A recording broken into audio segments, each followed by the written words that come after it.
So hey guys, Vinay this side.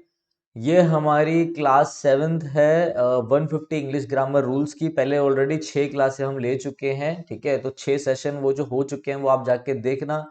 वहां पर हमने कवर करे हैं एटलीस्ट 23 मैं रूल्स आपको इंग्लिश ग्रामर के करा चुका हूँ। टोटल 150 रूल्स मैं ऐसे लेके आ रहा हूँ आपके लिए, छाट छाट के। ये देखो आपके लिए बनाए जा रहे हैं यहाँ से, ठीक है। इस बुक से भी हम ले रहे हैं, हेल्प ले रहे हैं इस बुक से, और भी बुकों से हम हेल्प ले लेके आपके लिए मैं नोट्स बनाकर फिर 150 इंग्लिश ग्रामर प्रिपेयर कर रहा हूँ। इसलिए मेरे भाई टाइम लग रहा है। एक हफ्ते में एक एक वीडियो भी आ रही है, ऐसा हो पा रहा है सिर्फ इसकी। बाकी वो कैप का सीरीज अपने चल रहे हैं, मॉक टेस्ट के मैं डाल रहा हूँ वीडियो, समझ रहे हो ना आप। मैं बस आपको समझा रहा हूँ कि मैं अच्छा कंटेंट देने की कोशिश कर रहा हूँ कि कल को आप ये 150 इंग्लिश ग्रामर रूल जब देखोगे लाइन वाइज, तो आपको ये पता लग जाएगा कि मेरी पूरी इंग्लिश ग्रामर कंप्लीट हो चुकी है, सिर्फ और सिर्फ बेस रख के एसएससी को या फिर मेनली कॉम्पिटेटिव एग्जाम को, ठीक है। आपका खासकर सीजीएल हो, सीजीएल मेंस हो, सीएचएसएल हो, एमटीएस हो, मतलब यूं आपके सारी ग्रामर रिवाइज हो जाएगी अगर आपने मेरी वीडियो को 2x पे चला के देख लिया तो। और कुछ ऐसे बच्चे होते हैं जिनसे भैया बुकें नहीं पढ़ी जाती, तो वो मेरी वीडियो देख लोगे तब भी हेल्प हो जाएगी। तो आ जाइए स्टार्ट करते हैं हम। तो आज हमारा होने वाला है रूल नंबर 24। अब ये रूल नंबर 24 कहता क्या है वो देख लेते हैं जरा। रूल नंबर 24 कह रहा है order of indefinite numeral and definite numeral adjectives. अब सर ये क्या है indefinite and definite numeral adjectives, पहले मेरी बात समझो आप, ठीक है। वो कह रहा है कि अगर आपको एक सेंटेंस में डेफिनेट न्यूमेरल एडजेक्टिव्स और न्यूमेरल एडजेक्टिव्स दे रखे हो दोनों, तो भैया पहले आएगा इंडेफिनेट वाला फिर आएगा डेफिनेट वाला। सर ये जो अभी तक आपने हमें बोला है हमारे सर के ऊपर से गया है, तो मेरी बात समझो। देखो, इंग्लिश ग्रामर में ना आपका होता है न्यूमरल एडजेक्टिव। क्या होता है? न्यूमरल एडजेक्टिव होता है जिसके अंदर दो पार्ट होते हैं। एक होता है डेफिनेट डेफिनेट न्यूमरल एडजेक्टिव, और दूसरा होता है आपका इनडेफिनेट न्यूमरल एडजेक्टिव, ठीक है भाई। इसी के नाम से न्यूमरल एडजेक्टिव है, तो एक होता है डेफिनेट, दूसरा होता है इनडेफिनेट। अब डेफिनेट का मतलब है निश्चित, जो चीजें बिल्कुल सर्टन हो, जो चीजें फिक्स्ड हो। जैसे मैं बोलूं 1 2 3 4 5 6, ये सारे डेफिनेट में आएंगे। मैंने बोला सेकंड फर्स्ट, तो आपको सुनते पता चल रहा है ना। मैं बोलूं सेकंड रैंक, तो आपको पता चल गया सर सेकंड मतलब जिसकी दूसरी रैंक आई उसके बारे में पता चल रहा है, मतलब डेफिनेट है। मैंने बोला फर्स्ट, मैंने बोला लास्ट, तो ये भी सही है। मैंने बोला सिंगल, डबल, ट्रिपल, तो आपको पता लग गया कि ये सारी चीजें क्या है, ये सारी चीजें डेफिनेट है। देखो डेफिनेट क्या होता है, 1 2, सिंगल, फर्स्ट, सेकंड, तो ये आपको पता चल गया कि भैया डेफिनेट है, जिसको देख के आपको पता लग जाए बात किसके बारे में हो रही है। दूसरा क्या आता है? दूसरा आता है इंडेफिनेट। अब इंडेफिनेट क्या है? इंडेफिनेट मतलब मैं बोलूँ सेवरल, मतलब बहुत सारा है मगर ये नहीं मालूम कितना है, तो इंडेफिनेट है। मैं बोलूँ अ लॉट ऑफ मनी, मतलब बहुत सारा पैसा बट ये नहीं मालूम कितना है, डेफिनेट नहीं है वो। मैनी है, अ ग्रेट मैनी है, भाई बहुत सारा है, बहुत अधिकतर है, मगर क्या है वो चीज़ें डेफिनेट नहीं है। तो इनडेफिनेट डेफिनेट में आपको समझ में आ गया। अब हम आपको एक छोटी सी बात बोल रहे हैं मेरे भाई। हम क्या कह रहे हैं? हम कह रहे हैं कि अगर आपके ये दोनों एक ही सेंटेंस में हो जाए तो पहले आएगा आपका इंडेफिनेट वाला और दूसरा आएगा आपका डेफिनेट वाला। बस यही छोटी सी चीज तो मैं आपको समझा रहा हूँ कि पहले आएगा इंडेफिनेट न्यूमेरल एडजेक्टिव फिर आएगा डेफिनेट न्यूमेरल एडजेक्टिव, अगर ये एक ही सेंटेंस में दे रहे हो। अब मैंने आपको ये भी समझा दिया है डेफिनेट क्या होता है, इंडेफिनेट क्या होता है। तो एक एग्जाम्पल देखते हैं फिर हम समझेंगे। जैसे यहाँ पे एग्जाम्पल है मैनी सिंगल रूम, चलो यहीं पे समझा देता हूँ जरा। मैंने आपको बोला मैनी सिंगल रूम्स, तो रूम्स तो मेरा हो गया यहाँ पे नाउन, जिसमें मैं एस और यस लगा पाऊँ वो नाउन होता है। ये मेरा नाउन हो गया, ठीक है। इस नाउन को क्वालिफाई कर रहे हैं दोनों एडजेक्टिव, ठीक है ना, दोनों एडजेक्टिव कर रहे हैं। अब उस एडजेक्टिव में भी कौन सा एडजेक्टिव है? देखो सिंगल, सिंगल कौन सा होता है? 1 2 3, ये रहा सिंगल, मतलब एक सिंगल की बात हो रही है, तो आपको पता लग गया डेफिनेट है, ठीक है। ये क्या है? डेफिनेट न्यूमेरल एडजेक्टिव है। और ये क्या? मैनी क्या है? बहुत सारा, ये रहा मैनी, मैनी है आपका इनडेफिनेट, मैनी क्या है आपका इनडेफिनेट। तो मैं आपको ये क्या समझा रहा हूँ? मैं समझा रहा हूँ मैंने सेंटेंस का स्ट्रक्चर कैसे लिखा। पहले हम लिखेंगे इंडेफिनेट वाला जो कि मैनी आ गया, फिर हम लिखेंगे डेफिनेट वाला जो कि सिंगल आया। मतलब अगर ये सेंटेंस आपका ऐसे होता, इधर देखो, ये सेंटेंस होता सिंगल मैनी रूम्स, तो ये सेंटेंस आपका गलत था। सेंटेंस में पहले आएगा इंडेफिनेट वाला मैनी और उसके बाद आएगा सिंगल, फिर आएगा रूम्स। नाउन तो अपनी जगह पे रहेगा, नाउन के पहले ही तो एडजेक्टिव यूज करोगे ना। नाउन बेसिकली एडजेक्टिव के भी दो यूज होते हैं, एक होता है प्रीडिकेटिव यूज, ठीक है, आपको पता होगा, एक होता है एट्रीब्यूटिव यूज, ठीक है। तो यहाँ पर हम देखते हैं मैनी सिंगल रूम्स, आपको समझ में आ गया होगा कि भाई पहले इंडेफिनेट आएगा, फिर डेफिनेट आएगा, फिर नाउन आएगा, ठीक है। एक एग्जाम्पल और देख लेते हैं, आ जाओ।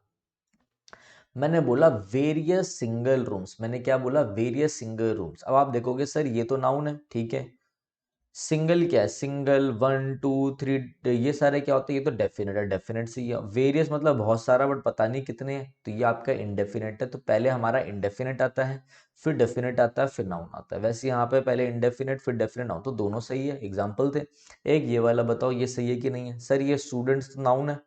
अब ये फर्स्ट फर्स्ट सेकंड थर्ड ये सारे, वन टू थ्री ये सारे तो आपके क्या होते हैं, डेफिनेट होते हैं, ठीक है। और ये क्या होता है आपका, ये आपका इंडेफिनेट होता है। तो भैया पहले इंडेफिनेट आ रहा है, फिर डेफिनेट आ रहा है, फिर ये भी सही जा रहा है। मैनी फर्स्ट स्टूडेंट्स, अब होता है ना फर्स्ट मैनी स्टूडेंट्स, देखो जरूरी नहीं है जो चीज बोलने में सही लगे वो लिखने में भी सही हो, समझ आई। तो आप ग्रामर के साथ चल रहे हो, आपको वहां पे टिक लगाना है, किसी को एक्सप्लेन नहीं करना।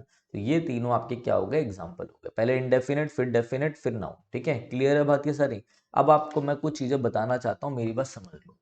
अभी तक मैंने आपको ये बताया है कि डेफिनेट क्या होता है, इनडेफिनेट क्या होता है, ये सारा समझा दिया। अब मैं बात करूंगा सिर्फ और सिर्फ किसके बारे में, मैं बात करना चाहता हूं आप लोगों से सिर्फ और सिर्फ डेफिनेट न्यूमेरल एडजेक्टिव के बारे में। रूल नंबर 24 खत्म हो गया हमारा, इसमें से भी क्वेश्चन उठ जाते हैं, इसलिए मैंने आपको करा दिया। इन 150 इंग्लिश ग्रामर रूल्स में आप ये देख लो, कम से कम 75 तो 80 या फिर 100 रूल्स तो मैं जो आते आते वो कराऊंगा, 50 ऐसे कराऊंगा जो भाई मेंस में से उठा उठा के लाऊंगा कि भैया कुछ कुछ चीजें पूछी जाती है। मतलब 150 इंग्लिश ग्रामर में हमने सब खत्म करना है। मतलब आपकी सारी पार्ट ऑफ स्पीच खत्म हो जाएगी, नाउन प्रोनाउन एडजेक्टिव एडवर्ब वगैरह सब कुछ, कंडीशनल सेंटेंस वगैरह सब। अब देखो यहाँ पे देखते हैं order of definite numeral adjective. पहले मेरी बात, यहाँ पे एक छोटा सा डायग्राम बना रहा हूँ, ये समझ लो। अगर आपने ये समझ लिया तो आपकी जिंदगी में चांद चांद लग जाएंगे, ठीक है ना। ऐसी मैं बकवास कर रहा हूँ, ऐसे बुरा ना माने। डेफिनेट न्यूमेरल एडजेक्टिव क्या होते हैं, देखो तीन टाइप के होते हैं, एक दो तीन। इसे हम बोलते हैं ओ सी एम। अरे सर ये क्या बोला आपने, ओसीएम? मेरी बात ध्यान से समझो फिर आप समझ जाओ। सी फॉर होता है कार्डिनल, सी फॉर होता है क्या, कार्डिनल। जो बच्चा नोट्स बना रहा है ना वो ऐसी नोट बनाएगा, तो आपका काम बन जाएगा ऐसे ही बनाना, क्योंकि इनका एक ऑर्डर होता है जिसे हम ओसीएम बोलते हैं, ठीक है ना। कार्डिनल क्या होता है, कार्डिनल सर कार्डिनल मतलब क्या, कार्डिनल मतलब होता है नंबरिंग, 1 2 3 4 ये सारे होते हैं आपके कार्डिनल, ठीक है। फिर है आपका ऑर्डिनल। ऑर्डिनल मतलब अब देखो नाम से ही बता रहा है, देखो इधर समझा रहा हूँ। कार्डिनल मतलब 1 2 3 4, ऑर्डिनल मतलब अरे भैया नाम से बता रहा है, जो ऑर्डर बता रहा हूँ, मतलब रैंक बता रहा हूँ, first third second last fourth, ये सब रैंक बता रहा है, फर्स्ट सेकंड थर्ड फोर्थ, तो ये ऑर्डिनल हो गया। फिर तीसरा आता है आपका एम फॉर मल्टीप्लिकेटिव। क्या होता है मल्टीप्लिकेटिव, जिस बच्चे को राइटिंग में दिक्कत लग रही हो मैंने उसके लिए नोट्स बना के यहाँ पे लिख दिया, ठीक है। वही चीज मैं यहाँ पे समझा रहा हूँ, पहले मैं समझाऊंगा फिर इधर भी समझाऊंगा फिर हम करेंगे। तो 2 बार रिवाइज तो मैं यही कराऊंगा, ठीक है।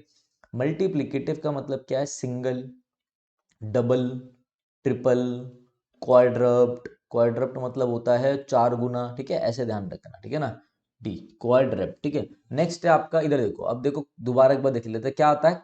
तीन है, तीन डेफिनेट न्यूमेरल एडजेक्टिव आते हैं आपके, कार्डिनल ऑर्डिनल मल्टीप्लिकेटिव। कार्डिनल मतलब ये रहा आपका कार्डिनल, 1 2 3 4, ठीक है। ऑर्डिनल मतलब फर्स्ट सेकंड थर्ड फोर्थ, ठीक है। मल्टीप्लिकेटिव मतलब सिंगल डबल ट्रिपल। ये सारे कौन से टाइप्स हैं, ये क्या है, ये सारे के सारे आपके डेफिनेट न्यूमेरल एडजेक्टिव है, ये आपको पता होने चाहिए, ठीक है। अब सर हमें करना क्या, पेपर में ये पूछेगा कौन सा क्या, बिल्कुल नहीं पूछेगा। पेपर में अगर ये तीनों आ जाएंगे तो आपको बस ये पता होना चाहिए कि इनका जो ऑर्डर रहेगा वो रहेगा ओ सी एम। क्या ऑर्डर रहेगा, ओ सी एम। इधर देखो ओ सी एम ऐसा ऑर्डर रहेगा, मतलब पहले आएगा ऑर्डिनल, फिर आएगा कार्डिनल और फिर आएगा मल्टीप्लिकेटिव। कहानी समझ गए, पहले क्या आएगा ऑर्डर, फिर आएगा कार्डिनल, फिर आएगा मल्टीप्लिकेटिव। और ध्यान रखना ऑर्डिनल से भी पहले, मैं यहाँ पे स्टार मार्क करके एक्स्ट्रा लिखवा रहा हूँ, ऑर्डिनल से पहले आप लगाएंगे हमेशा द, ये बात ध्यान रखना। रैंक बताने के लिए ऑर्डर, ऑर्डिनल को दिखाने के लिए आप द लगाएंगे, ये चीज ध्यान रखना। तो क्या होगा आपका O C M, ordinal cardinal multiplicative, और इससे पहले आएगा ऑर्डिनल से पहले आप द यूज करते हो, ये भी एरर में पूछा जाता है। अब देखो सेंटेंस पढ़ो, द 5 सिंगल फर्स्ट रूम्स। अब बताओ क्या ये सेंटेंस सही है, बताएं आप लोग, बताओ भाई करके बताओ क्या ये सेंटेंस सही है। द 5 फर्स्ट सिंगल रूम्स, तो आपने बोला सर ये तो नाउन है, ठीक है, सही बात है। तो पहले क्या आना चाहिए, ये सिंगल क्या है, ये तो मल्टीप्लिकेटिव है, मल्टीप्लिकेटिव। ये फर्स्ट क्या है, फर्स्ट सेकंड थर्ड, ये तो ऑर्डर बताता है, ये तो ओ हो गया ऑर्डिनल। ये क्या है 5 1 2 3 4, ये तो कार्डिनल है। सर ये तो गलत है, आपने तो बताया था ओसीएम रहता है, तो सही कैसे होगा ये, पहले लिखो ओ फॉर फर्स्ट, तो आ गया फर्स्ट, ओ सी एम है ना, ओ सी एम। कार्डिनल कौन सा, ये रहा 5, फर्स्ट 5, मल्टीप्लिकेटिव क्या, ये रहा सिंगल सिंगल, रूम्स का रूम्स। और मैंने अभी बताया था कि ये जो ओ, इधर देखो, इधर ये रहा, इस ओ से पहले, रुको मार्कर चेंज कर देता हूँ मैं आपके लिए, ये रहा, दिख रहा है ना, इस ऑर्डिनल से पहले द आएगा, तो यहाँ पर द आना चाहिए ऑर्डिनल से पहले। अब देखो ओ सी एम बन गया, तो क्या बन गया, जब ये द पूरा बन गया, द फर्स्ट 5 सिंगल रूम्स, अब आपका बिल्कुल ग्रामेटिकली करेक्ट है। क्लियर है? आई थिंक जिस हिसाब से मैं आपको समझा रहा हूँ, एक एक दो दो बार रिवाइज करा रहा हूँ एक्स्ट्रा, तो आई थिंक ये चीज़ें दिमाग में घुसनी चाहिए। इसके नोट्स बनाने हैं आपने पूरे, और नोट्स बना के मुझे टेलीग्राम पर आप लोगों ने भेजने हैं, ध्यान रखना, ठीक है। इधर देखो, अब इसको सही करो, आप करो इसको, खुद सही करो, मैं नहीं करूँगा। इससे आपके दोनों रूल खत्म हो जाएंगे। इससे करके देखो, तो देखो क्या होगा भाई, फर्स्ट तो ऑर्डिनल है, ऑर्डर बता रहा है, 5 क्या है, कार्डिनल है, तो गलत हो गया। तो क्या होगा, the 5 first, the 5, sorry the first 5 क्या होगा, the first 5 chapters of this book, समझ गए, द फर्स्ट 5 हो जाएगा। पहले आएगा ये आपका आर्टिकल आ रहा है, ये ऑर्डिनल ओ आ रहा है, ये आपका क्या आ रहा है, कार्डिनल आ रहा है। अब जो सेंटेंस में, आपके जो सेंटेंस में मल्टीप्लिकेटिव नहीं दिया गया, तो क्यों लिखना फिर वो, ठीक है ना, खत्म। ये भी आपका रूल नंबर था, बताओ, हमने इजीली खत्म कर लिया। चाहे हमारी वीडियो की ड्यूरेशन रहे 15 से 20 मिनट या 20 से 25 मिनट, मगर आपको हम क्वालिटी कंटेंट देने की कोशिश करेंगे, ठीक है, कम टाइम में, कम टाइम, ठीक है। नेक्स्ट देखते हैं, रूल नंबर 26 क्या कह रहा है, देख लो भाई। 26 क्या कहता है रूल नंबर, देखो क्या रहा है, ये आपके एडजेक्टिव्स हैं, ये रहा adjectives like interior, exterior, ulterior, major, minor, empty, excellent, circular, extreme, chief, entire, complete, square, triangular, round, impossible, supreme, universal, unique, last, final. ये सब ना डिग्री वाले वर्ड्स हैं, डिग्री ऑफ एडजेक्टिव्स हैं, जो अपनी एक डिग्री बताते हैं, ठीक है। ना ही आप इनके पहले मोर लगा सकते हो, इनको कंपेरेटिव बनाने के लिए मैं आप लोगों के लिए बता देता हूँ यहाँ पर। ना ही इनके पहले आप मोर लगा सकते हो, ना ही इनके पहले आप मोस्ट लगा सकते हो, मतलब इनके साथ, या फिर आप इनके साथ कोई भी चीज़ ऐसे नहीं लगा सकते कि ये कंपेरेटिव या सुपरलेटिव वर्ड आप ऐड नहीं कर सकते, ठीक है ना। ये अपने आप में ही क्या है, इनकी अपने आप में ही डिग्री है, तो इसलिए अपने साथ पॉजिटिव डिग्री ही लेंगे, ये बात मेरी ध्यान रखना। ये सारे वर्ड्स नोट कर लेना, याद कर लेना, मैंने आपकी बुकों में से ही निकाले हैं, ठीक है। तो अब हम जरा देख लेते हैं एक बार, क्या कह रहे हैं, this is more inferior to, देखो इंफीरियर आ गया यहाँ पर, ये क्या है आपका, इंफीरियर आ गया, ठीक है। तो ये इंफीरियर यहाँ पर है, यहीं पर होगा इंफीरियर, नहीं हो तो लिख लेना, वैसे तो यहाँ पे इंफीरियर भी डाल रखा है हमने, इससे अगली वाली स्लाइड भी उसमें डाल रखा है, इंफीरियर भी लिख लेना। तो इंफीरियर है भैया, खुद ही बता रहा, तो ध्यान रखना, इसके साथ मोर का यूज नहीं होगा, this is inferior to that आएगा। वैसे कह रहा है good deeds are more everlasting, everlasting है यहाँ पर, नहीं हो तो डालिए, रहा एवरलास्टिंग यहाँ पर है, तो एवरलास्टिंग के साथ मोर का यूज नहीं होगा, गुड डीड्स आर एवरलास्टिंग, बस ऐसे यूज होगा। सिंपल था, कुछ नहीं था, मगर पता होना चाहिए, पेपर में क्वेश्चन देखने को मिलते हैं। एक आप करके बताओ, this is one of the most major operations, करो भाई। तो देखो यहाँ पर वर्ड आ गया मेजर, मेजर जो वर्ड आता है, देखो इधर लिखा हुआ, ये रहा पहले में मेजर। तो मेजर में क्या है, मेजर के साथ मोस्ट का यूज नहीं होगा, क्या होगा, this is one of the major operations, और वन ऑफ के बाद प्लूरल नाउन आता है, इसलिए यहाँ पर ये नाउन प्लूरल आ रहा है, और ये मेजर यहाँ पे एडजेक्टिव है, ये जितना मैंने सारे लिखा है यहाँ पर एडजेक्टिव है, ठीक है। देखो तीनों रूल मैंने यहाँ पे खत्म कर दिए, मैं थोड़ा समझा देता हूँ आप लोगों को। डेफिनेट इंडेफिनेट एक साथ आएंगे, तो पहले इंडेफिनेट फिर डेफिनेट, मैंने दोनों को एग्जांपल दे दिए हैं, यहाँ पर हमने 3 एग्जांपल भी कर लिए। नेक्स्ट है ओसीएम, या तो ये तो आपको पता होना चाहिए, ओसीएम होते क्या, डेफिनेट न्यूमरल एडजेक्टिव्स होते हैं, कोई नहीं पूछेगा आपसे। अब कुछ हमने एडजेक्टिव्स करे हैं जो अपने साथ मोर, मोस्ट, कोई भी कंपेरेटिव सुपरलेटिव वाला वर्ड नहीं लेते, क्योंकि उनकी अपनी आप में एक डिग्री होती है, इसलिए, ठीक है। तो ये भी हमने कर लिया, तीनों हो गए, रूल नंबर 26 तक हम पहुंच गए। हम रूल नंबर 27 देखते हैं आज, प्रेफर। अब समझो जरा मैं क्या कहना चाह रहा हूँ, थोड़ी प्रेफर की बातें देखते हैं। है तो ये पॉइंट आपका प्रेपोजिशन का, बट ये कई बार एग्जाम में आता है, ले लो अभी एमटीएस में आया था, सीएचएसएल में भी आ रखा, तो इसलिए मैं बता रहा हूँ आपको। देखो जब भी ना आपकी प्रेफर, प्रेफर का यूज हो रहा हो, जब भी आपका प्रेफर का यूज हो रहा हो, तो ध्यान रखना, अगर प्रेफर वर्ड आ रहा है, चाहे वर्ब बन के आ रहा हो, चाहे कैसे भी आ रहा हो, जब प्रेफर आ रहा है ना, तो अगर प्रेफर के बाद कंपैरिजन में 2 नाउन है, क्या है, कंपैरिजन में 2 नाउन है, बस ऐसे ध्यान रखना, मैं जो बता रहा हूँ 3 चीजें बताऊंगा, वही ध्यान रखना। अगर प्रेफर के बाद कंपैरिजन में 2 नाउन है, तो ये अपने साथ हमेशा लेगा क्या, टू प्रेपोजिशन। वैसे आप ये ध्यान ही रखो कि प्रेफर हमेशा अपने साथ टू ही लेता है, 100 बात की एक बात, खत्म कहानी। ठीक है, जब कुछ और लेगा वो भी मैं अभी बता रहा हूँ, बट मैं आपको थोड़ा डिटेल में बता दूं, तो प्रेफर के साथ दो नाउन आ रहे हो तो ये क्या लेगा, टू लेगा।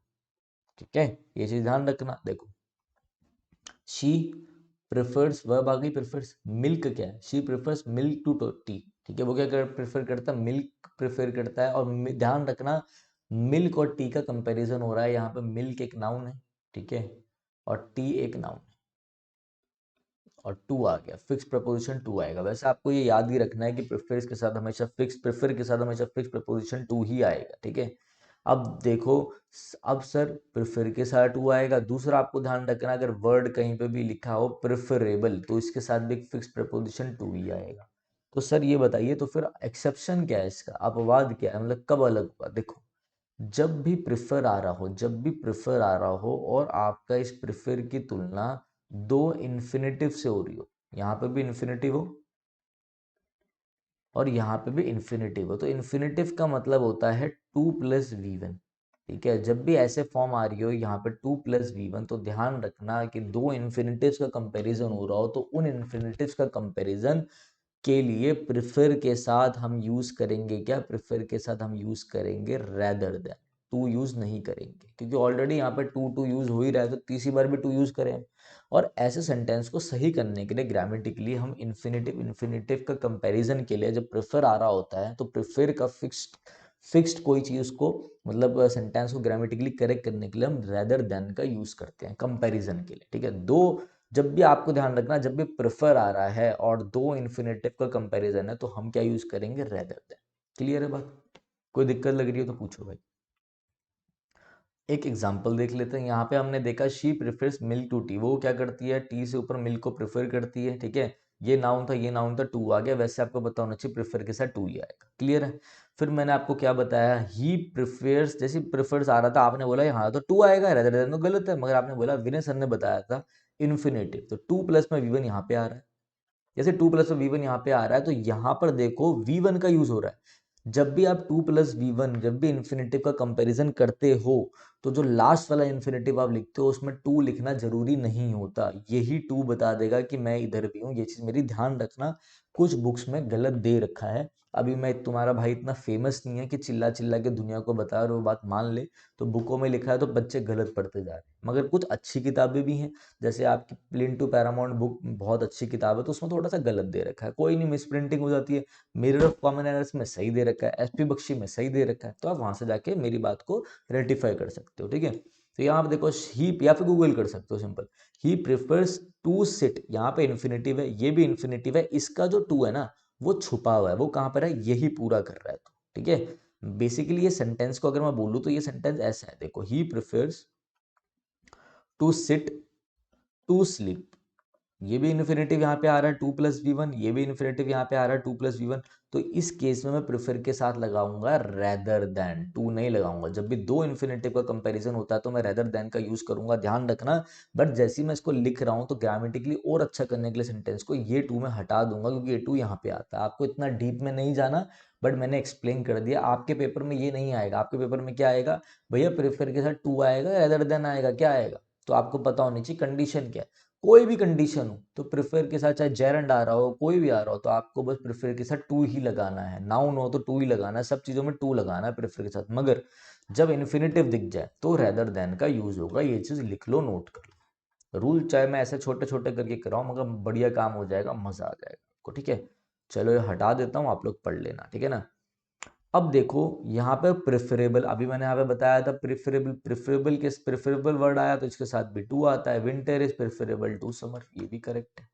तो ये तीनों चीजें आपको पता होनी चाहिए। ये है मेरे भाई आपका रूल नंबर 27, जो कि आपको अच्छे से पता होना चाहिए। ठीक है, नेक्स्ट आ जाते हैं हम एडजेक्टिव्स। एडजेक्टिव्स, एडजेक्टिव में भी डी साइलेंट होता है तो एडजेक्टिव होता है। Adjectives like senior, junior, posterior, interior, superior, inferior, prior, takes preposition to. अब सर ये क्या है, ठीक है, देखो, सीनियर मतलब जो सीनियर होता है, जूनियर मतलब जो नीचे होता है, पोस्टीरियर मतलब होता है पीछे वाला, पी, पी फॉर पीछे, इंटीरियर मतलब आगे, मतलब पास वाला, नियर। ठीक है, सुपीरियर मतलब वही आपको पता है, जो बड़ा हो जाता है, सीनियर होता है, सुपीरियर मतलब ऊपर वाला, सुपीरियर का इंफीरियर हो जाता है।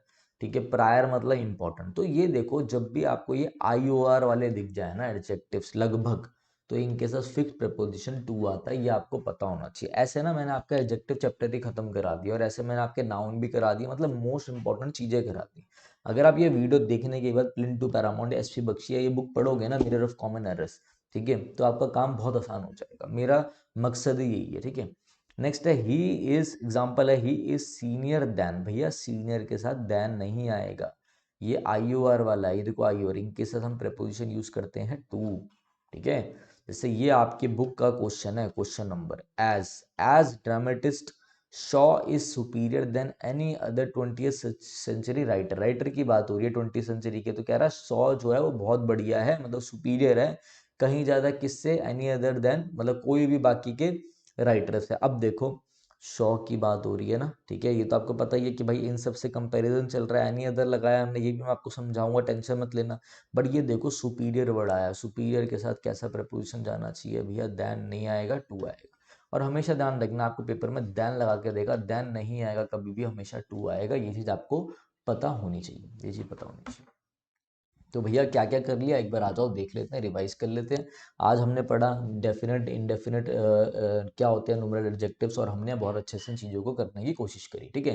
फिर हमने देखा यहाँ पे order of definite numeral adjectives, ordinal, cardinal, multiplicative, ये हमने करा और बढ़िया तरीके से हमने ये भी कर लिया, जिससे आपको ओसीएम का रूल पता चल गया, ठीक है ना। खोल खोल के चीज़ें देख रहे हैं। फिर आपके साथ ये देखा आपने मोर, मोस्ट, ये चीज़ें नहीं आएगी, कंपेरेटिव डिग्री का यूज़ नहीं होगा, आप इसका कंपेरेटिव बना ही नहीं सकते, इनके अपने आप में डिग्री है। जैसे यूनिक बोल रहा है तो वो अपने आप में सुपरलेटिव डिग्री में जा रहा है, यूनिक, यूनिवर्सल, लास्ट, ठीक है, ये चीज पता होनी चाहिए आपको। तो हमने एग्जांपल भी करे। फिर प्रेफर के साथ हमेशा क्या आएगा, फिक्स प्रपोजिशन टू, क्या एक्सेप्शन है, खाली इन्फिनेटिव होगा तो रेदर देन प्रेफरेबल के साथ टू आएगा, ठीक है। फिर seniors, juniors, posterior, anterior, superior, inferior, prior के साथ क्या आता है आपका, आपका प्रपोजिशन टू आता है। ये आई और वाले एडजेक्टिव के साथ आप टू लगाएंगे, और इतना ध्यान रखना इनके साथ, इन वर्डों के साथ ना तो आप मोर लगा के इनका कंपेरेटिव बना सकते हो, ना ही आप मोस्ट लगा के सुपरलेटिव बना सकते हो। मतलब अगर कोई आपको बोले कि, जैसे मैं एग्जांपल देता हूं, he is more senior than me, तो ये गलत है। क्यों, ये पहले तो यहां से मोर हटेगा तो क्या बनेगा, ही इज सीनियर, फिर देन भी हटके क्या हो जाएगा, to, he is senior to me. ये आपके बुक का ही क्वेश्चन है भाई, वो भी मैंने आपको करा दिया, ठीक है ना। तो ये हमारे 28 हो चुके हैं रूल सब, ठीक है। पहले तक हमारे 24 आई थिंक कि 23 हो गए थे, तो आज हमने 5 रूल्स और कर लिए हैं, जिससे कि आपको और चीज सीखने को मिले। वीडियो जल्दी आ जाएगी, मैं नेक्स्ट ही डाल दूंगा वीडियो, टेंशन मत लेना, ठीक है। तो चलिए गाइस देख लेना अच्छे से, और पहले से लेके first, second, third, fourth, fifth, sixth, seventh जितनी वीडियो है वो सारी आपको प्लेलिस्ट में मैंने ऐड कर दी है, वहां से जाकर देख लेना। नीचे यहाँ पे टेलीग्राम लिंक है, वो ज्वाइन कर लेना, ठीक है, जिससे आपको सारी अपडेट मिल जाती है। प्लेलिस्ट मैंने शेयर कर रखी है, और ये पीडीएफ भी वहां पे मिलेगी, ठीक है। अगर किसी भाई को हमसे इंग्लिश ग्रामर का कोर्स करना हो बेसिक टू एडवांस को लेके, तो वो हमारा पेड कोर्स भी ले सकता है, ठीक है। हमारी खुद की ऐप है विनय कक्षा के नाम से, तो आप गूगल प्ले स्टोर में जाके वो डाउनलोड कर सकते हैं। बाकी सारी जानकारी आपको इस वीडियो में दे दी जाएगी, ठीक। तो आपके लिए लास्ट में जाते जाते एक इम्पॉर्टेंट चीज़ ये है कि देखो हमारी जो ऐप है वो लॉन्च हो गई है विनय कक्षा नाम से, ठीक है। आप गूगल प्ले स्टोर पे एंड्रॉयड वाले, जो एंड्रॉयड बच्चे एंड्रॉयड फ़ोन यूज़ करते हैं, वो प्ले स्टोर पे जाके विनय कक्षा लिखेंगे तो आपको हमारी ऐप मिल जाएगी, ठीक है ना। आप आईओएस वाले के लिए मैंने नीचे एक लिंक डाल दिया iOS वालों के लिए, तो वहाँ से जाके डाउनलोड कर सकते हैं, ठीक है। गूगल प्ले स्टोर में जैसे आप विनय कक्षा लिखोगे तो ये आपका ऐसा स्क्रीन खुलेगा, आपको इंस्टॉल करके ओपन करना है। इसके बाद आप आ जाएंगे इस इंटरफेस में, ठीक है।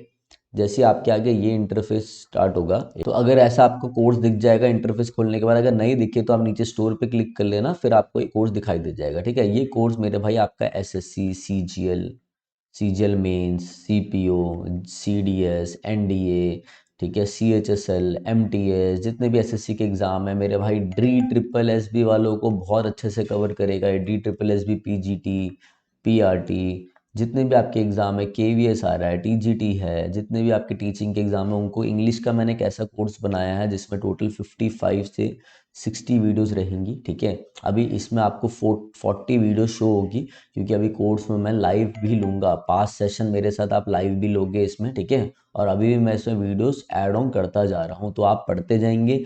जो भी आपको डाउट लगेगा, जो बच्चा इस कोर्स को लेगा वो मेरे से इस नंबर पे क्या करेगा, व्हाट्सएप पे अपने मेरे भाई डाउट्स भेजेगा, मैं उनको हाथों हाथ बता दूंगा, मैं आपको पूरा एग्जाम के लिए गाइड करूंगा, चाहे वो कोई सा भी आपका एग्जाम हो, सीजीएल हो, कुछ भी होगा जो ये कोर्स लेगा, ठीक है। दूसरी चीज़ मेरे भाई, इस कोर्स की वैल्यू आपको 999 दिख रही होगी, तो 999 इसकी वैल्यू नहीं है। वैसे कोर्स की वैल्यू मैंने 999 लगा रखी है, मगर अभी फर्स्ट हमारे 200 बच्चों के लिए मैंने डिस्काउंट ले रखा है, तो आपका जो कोर्स है तो 200 रुपीज़ ऑफ हो जाएगा आपका, तो ये 799 में, मात्र 799 में आपको पड़ेगा, ठीक है। तो जिसको लेना हो वो ले सकता है। बाकी अपना यूट्यूब की वीडियोस आती रहेंगी, मैराथन्स आती रहेंगी, ठीक है। तो करते रहे। इंग्लिश ग्रामर के लिए बहुत बच्चे बोलते थे कि सर कैसे करें, बहुत दिक्कत आती है, तो उनके लिए मैंने कोर्स निकाल दिया, ठीक है। तो जल्दी आपका वो कैप का कोर्स भी आएगा, ये पेड कोर्स है, टेंशन मत लेना। यूट्यूब पे भी प्रॉपर क्लासेस होंगी। जिनको बेसिक में दिक्कत है, जो मीडिएटर लेवल में पहुंच गए हैं, जिनको नहीं समझ में आता हम कैसे तैयारी करें, ये उनके लिए कोर्स रहेगा, जिसमें आपकी पूरी इंग्लिश, सारी पार्ट ऑफ स्पीच, जितना भी आपकी पार्ट ऑफ स्पीच है, देखो इसमें आपका जितनी पार्ट ऑफ स्पीच है, आपकी नाउन से लेकर एडवर्ब तक, preposition, fix preposition, syntax, clauses किसे कहते हैं, बेसिक सारी चीज़ें आपकी कवर हो रही हैं बहुत अच्छे से, ठीक है। तो चलो गाइस, अब मैं चलता हूँ। रेगुलर आपकी वीडियोस तो आती रहेगी यूट्यूब पे, ठीक है। किसी को कोई भी डाउट है तो इस नंबर पे आप मुझे कॉल कर सकते हैं, ठीक है। और मेरे से आपकी बात करवा देंगे, जो भी उठाएगा वो मेरे से आपकी बात करा ही देगा, ठीक है। तो चलिए guys, thank you, have a nice day.